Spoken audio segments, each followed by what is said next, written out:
Il est 18 h, mercredi 3 mars 2021. Merci de nous rejoindre pour le JT sur 8 Mont-Blanc. On parle beaucoup des réservations de dernière minute en station, de diversification touristique. Mais si l'avenir des villages de montagne passait par l'installation de nouveaux habitants à l'année, le télétravail pourrait aider certains à franchir le pas. C'est le pari de certaines communes, exemple à Morzine et La Clusaz dans ce journal. Il fait un peu figure d'exception dans un paysage économique bouleversé par la crise. Le groupe savoyard Ecosport, spécialisé dans la vente d'articles de sport en ligne et en boutique, a connu une année un peu folle. Entre réorganisation et croissance impressionnante, nous sommes allés à la rencontre des équipes. Une économie de la montagne dont il sera également question avec notre invité du jour. J'accueille dans quelques minutes Patrick Grandery, le président du cluster montagne. Télétravailler loin de son entreprise, vous le savez, désormais c'est possible. Avec la crise sanitaire, nous avons adapté nos modes de fonctionnement au travail et certains redoublent d'imagination pour rendre le quotidien plus agréable. L'association Patch est spécialisée dans l'organisation de séjours en communauté pour les télétravailleurs. Cet hiver, l'association a proposé à ses membres de venir travailler à distance dans un chalet de montagne au cœur du village de Morzine. Victoria Lopez a rencontré ces travailleurs voyageurs. Reportage.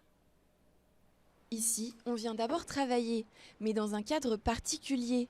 Ce chalet de montagne à Morzine accueillait d'ordinaire en saison d'hiver une clientèle britannique.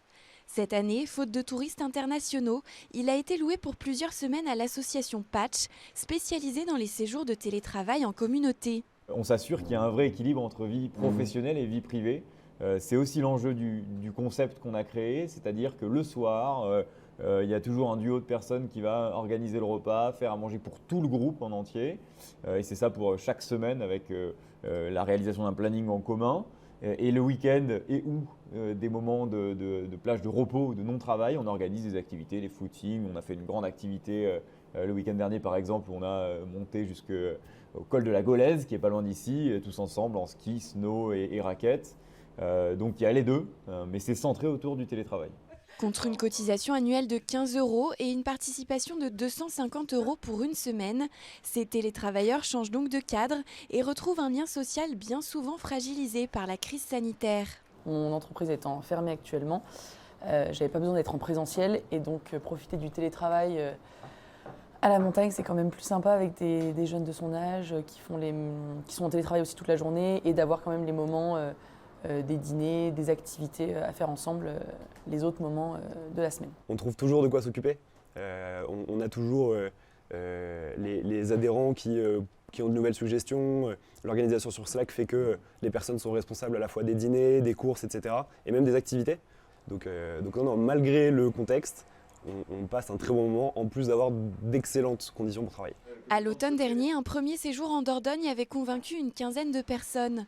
Cette fois, sur les 4 semaines de location du chalet, 30 participants au total auront séjourné à Morzine. La crise sanitaire est un catalyseur, mais nous, on répond, je pense, à des besoins fondamentaux de notre génération à nous, disons les millennials jusqu'à 35 ans maintenant, qui sont des gens qui sont nés avec Internet, qui peuvent travailler derrière un ordinateur de manière assez générale, pas pour tout le monde, mais une grande partie.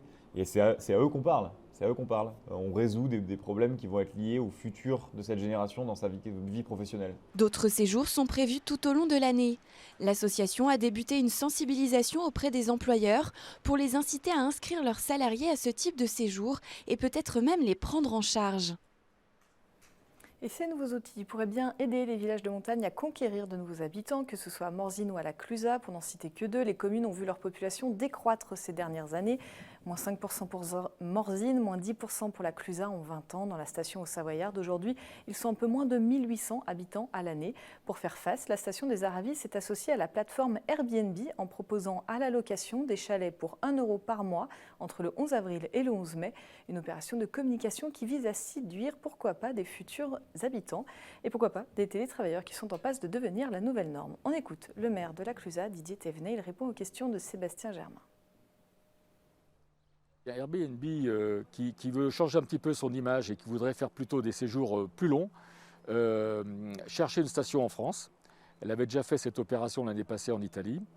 Et elle cherchait une station justement pour favoriser et faire la promotion des longs séjours, en particulier grâce au télétravail. On a évidemment les réseaux Wi-Fi qui fonctionnent très bien, etc. Mais il y a aussi la fibre qui arrive et qui va nous aider à faire venir les gens pour le télétravail.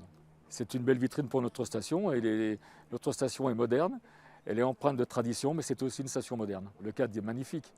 C'est-à-dire qu'il vaut mieux venir en station, prendre le soleil, la neige, et de travailler dans de très bonnes conditions, puisque le télétravail permet de travailler dans le monde entier, autant le faire dans des sites qui en valent la peine.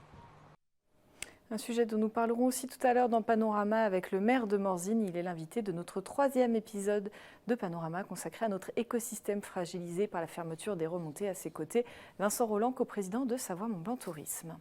On parle économie, 100 millions d'euros de chiffre d'affaires, 350 salariés, une croissance à 2 chiffres, des ouvertures de magasins et des embauches. La santé presque insolente du groupe savoyard Ecosport a de quoi étonner dans le paysage de l'outdoor et de la montagne, très impacté par la crise sanitaire. Installé à Saint-Alban-l'Est, le siège et la plateforme logistique du distributeur ont vécu une année atypique. Nous avons rencontré les équipes. Et juste après ce reportage, on retrouve notre invité Patrick Gandery, le président du cluster montagne. Donc vous pouvez faire une fente en mettant le pied à l'intérieur. Vous vous mettez vraiment sur la partie avant, comme ça. Une scène de vente devenue si courante en cette saison d'hiver. Le rayon ski de rando du magasin n'a jamais été aussi étendu. L'activité a explosé cet hiver.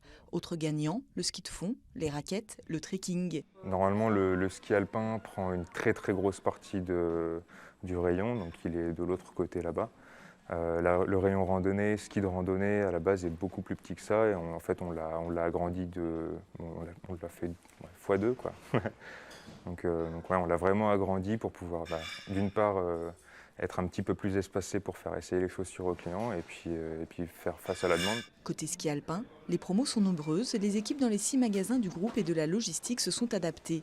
2 tiers du chiffre d'affaires sont réalisés en ligne, la moitié à l'export, la moitié en France. La logistique, ça n'a pas changé grand-chose, mis à part pour l'établi Skiman, pour la personnalisation de ski, où c'est vrai que pour le coup, on n'a pas eu les mêmes typologies de ski qui venaient chez le Skiman.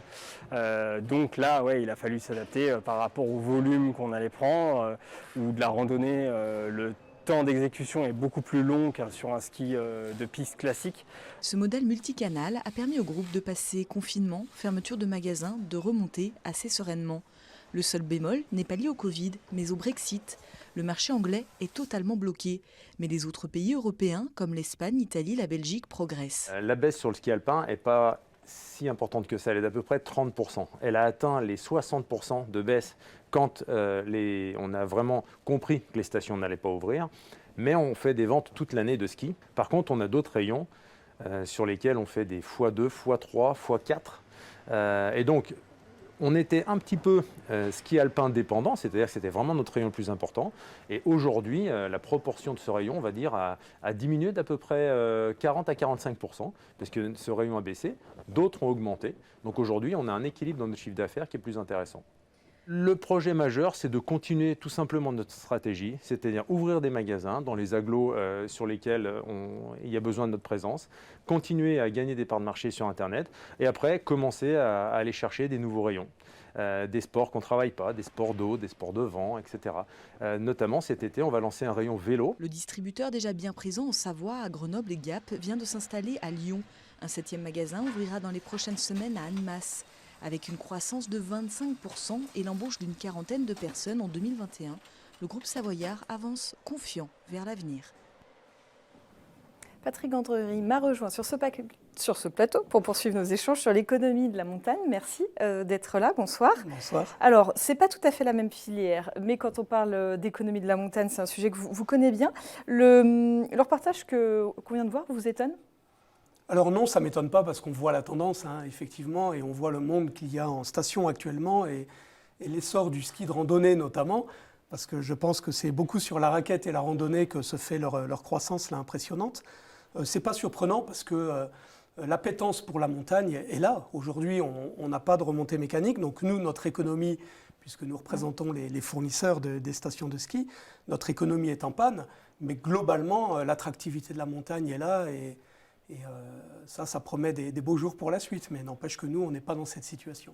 Justement, on reparlera tout à l'heure de l'avenir. Vous l'avez dit, vous fédérez les acteurs de l'aménagement touristique de la montagne française. Vos clients, ce sont essentiellement les collectivités, les domaines skiables. Vous représentez 220 entreprises, 5000 salariés, 1 milliard d'euros.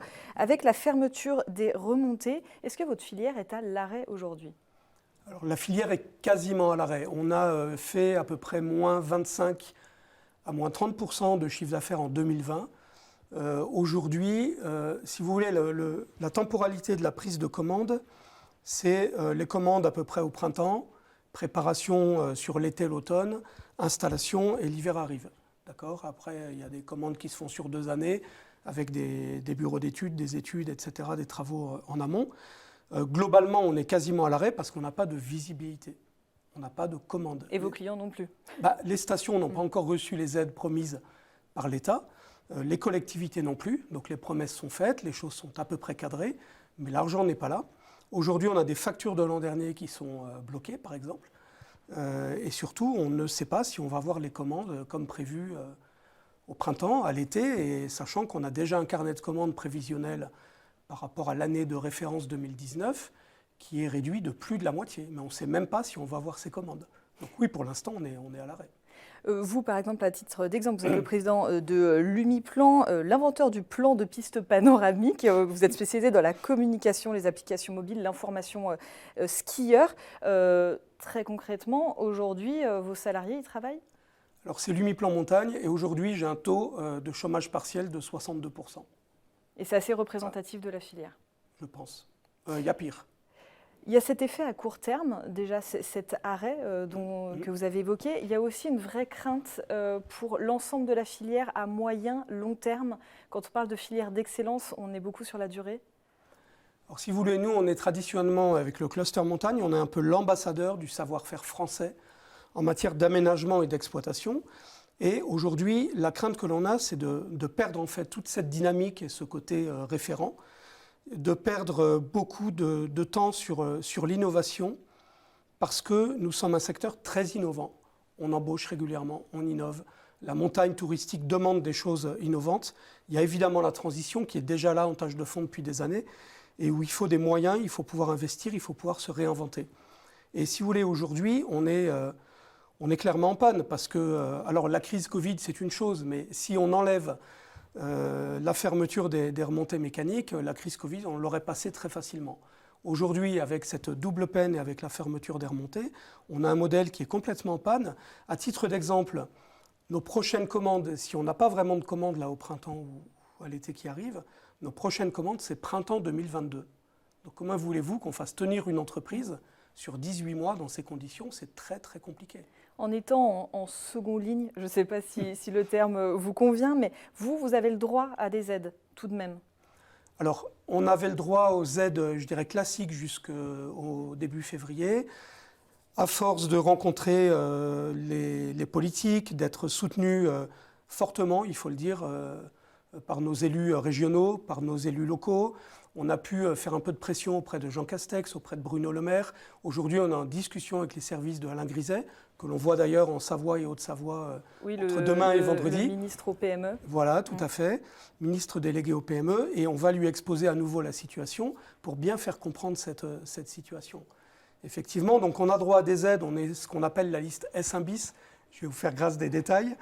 C'est un peu technique et un peu compliqué, mais même si aujourd'hui on est enfin accepté comme un dommage entre guillemets collatéral de la fermeture des remontées mécaniques, on n'a toujours pas des critères qui correspondent à notre écosystème. Parce que nous, les aides et le besoin de soutien que l'on a, c'est jusqu'en septembre 2022.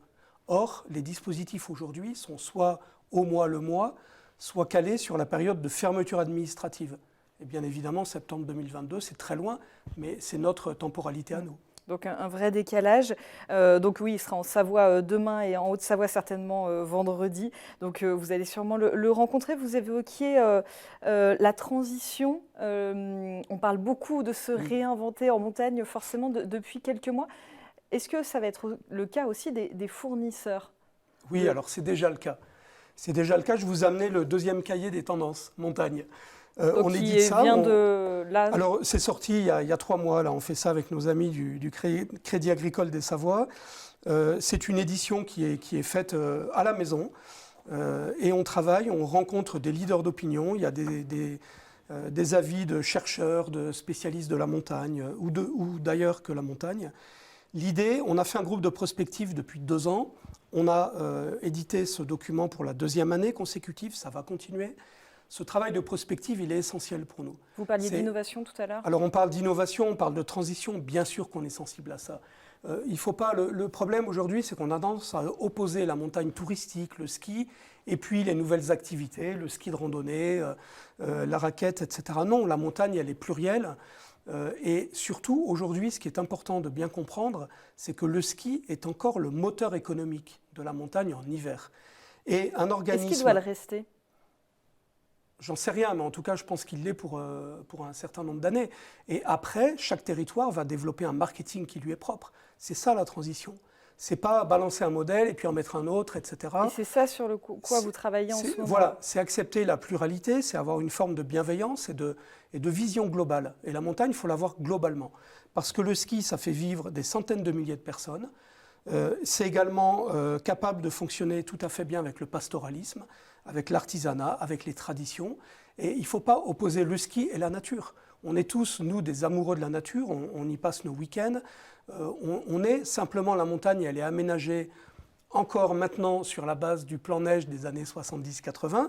Ok, c'est plus le modèle, peut-être, on l'a compris ça depuis des années. Nous y travaillons, les domaines skiables y travaillent. Ils ont édité un manifeste l'automne dernier avec 17 engagements, mais très précis. Nous, on vient de travailler sur un manifeste aussi développement durable que l'on n'a pas encore édité, qu'on n'a pas encore communiqué compte tenu de la situation. On y est tous. Et on travaille avec nos entreprises sur cette transition. Mais pour faire de la transition, pour faire de la R&D, pour se réinventer, il faut, être en bonne santé, il faut avoir des moyens, il faut avoir de la visibilité et il faut avoir une véritable stratégie. Mais pour les années qui viennent, au moins en moyenne et haute altitude, le ski va rester le moteur. Donc ce n'est pas l'un ou l'autre. Il y a une combinaison et il faut avoir cette vue globale. Brièvement, dernière question. Plus personnellement, vous avez pris la tête du cluster en décembre 2019. 3 mois après arrivait le premier confinement strict, la fermeture des remontées. Finalement, vous êtes à la tête du cluster montagne depuis le début de la crise. En fait, vous n'avez connu que ça. Oui, c'était en juin 2018. Ah, juin 2018, d'accord. Oui, tout à fait. Donc, je n'ai pas connu que ça. Non, je n'ai pas connu que Bon, ça. Mais c'est vrai que j'y passe du temps. Ouais, On a monté une commission avec nos collègues de l'AFMON, là, qui est l'autre association des fournisseurs de la montagne, et on fait un énorme travail aujourd'hui, à la fois de lobbying sur les politiques, d'information de nos membres. On essaye d'être très présent avec l'effet réseau, c'est quand même le premier effet du cluster montagne. On accompagne traditionnellement l'innovation, on est les ambassadeurs à l'international, et en France, on travaille avec les territoires, mais c'est vrai que là, pour l'instant, depuis quelques mois, c'est vraiment la gestion de crise, et c'est très, très prenant, mais c'est nécessaire. Un mot, vous êtes confiant ? Alors confiant à court terme, je ne dirais pas ça. On est inquiet à court terme, on est très inquiet. Confiant sur le moyen long terme, oui, parce que quand on voit l'attractivité de la montagne, quand on voit tout ce qu'on a à faire, tout ce qu'on a à inventer en hiver comme en été, je suis confiant parce qu'il y a énormément de choses à explorer. Et cette crise est un accélérateur, tout le monde est d'accord là-dessus. Sauf qu'à court terme, on ne sait pas du tout où on va, et ça, quand on est dirigeant d'entreprise, c'est très inquiétant.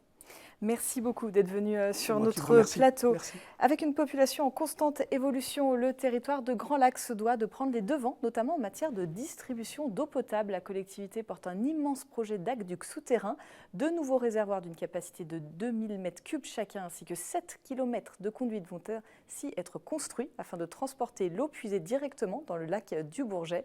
Les précisions de Sébastien Germain. La forêt de Corsuet dans les hauteurs d'Aix-les-Bains.